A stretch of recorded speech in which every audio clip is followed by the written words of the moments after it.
Sir இப்போ இது வந்து ப்ராடக்ட் இதுக்கெல்லாம் பொருந்துங்களா, இல்லை ஆன்லைன் சர்வீசஸ்க்கும் இது பொருந்துங்களா? ஏன்னா பொதுவாக வந்து ஒருத்தர் .comல ஒரு நேம் வச்சுருக்காரு, அதே நேமில் ஒருத்தர் .inல வச்சுருக்காரு.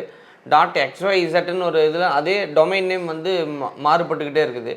உதாரணம் இன்னும் சொல்லணும் அப்படின்னா, இப்போ யூடியூப்பில் கூட ஒரே சேனல் ஒரே நேமில் பல பேர் சேனல் ஓப்பன் பண்ணிக்கலாம் அப்படின்னு இருக்குது. அப்போ அந்த இடத்துல இதெல்லாம் பொருந்தாதுங்களா? கண்டிப்பாக அது வந்து நீங்கள் வர்த்தக முத்திரையில் வரும்.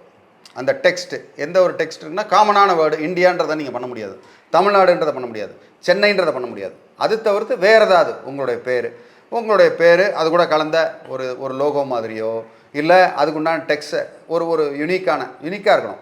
ஓகே, எல்லாத்து காமனான வேர்டு இல்லாமல் யூனிக்காக அந்த மாதிரி போட்டு வச்சுக்கிட்டு அதை நீங்கள் டொமைனாக பண்ணும்போது அந்த டொமைன்லேயே கூட இது வந்து என்னுடைய உரிமத்துக்கு உள்ளது, இதை வந்து நீங்கள் விற்கக்கூடாதுன்னு கூட நம்ம சொல்ல முடியும். அந்த டொமைனில் நீங்கள் தாராளமாக அது நீங்கள் இல்லைனா அந்த டொமைனை நீங்கள் எடுத்து வச்சுக்கணும். இப்போ அந்த டொமைன் இருக்குது, .in இருக்குது, .com இருக்குது, .org இருக்குன்னா எல்லாத்துக்கும் நீங்கள் முதலீடு செய்யணும்.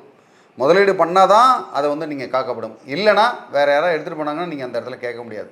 ஸோ அந்த ட்ரேட்மார்க்கை வந்து அவங்க பயன்படுத்துறதுக்கு உண்டான உரிமம் இல்லை, ஆனால் அந்த டொமைனை அவங்க வாங்குறதுக்கு உண்டான உரிமம் இருக்குது. அந்த டொமைனை வச்சுக்கிட்டு அது பண்ணால் அந்த டொமைனை வந்து பெரிய ஃபோக்கஸ் இல்லாமல் அந்த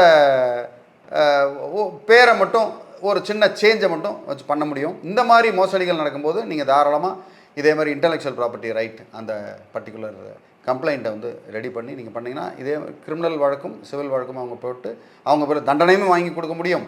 அதே மாதிரி காம்பன்சேஷனும் பெரிய தொகையும் எடுக்க முடியும்.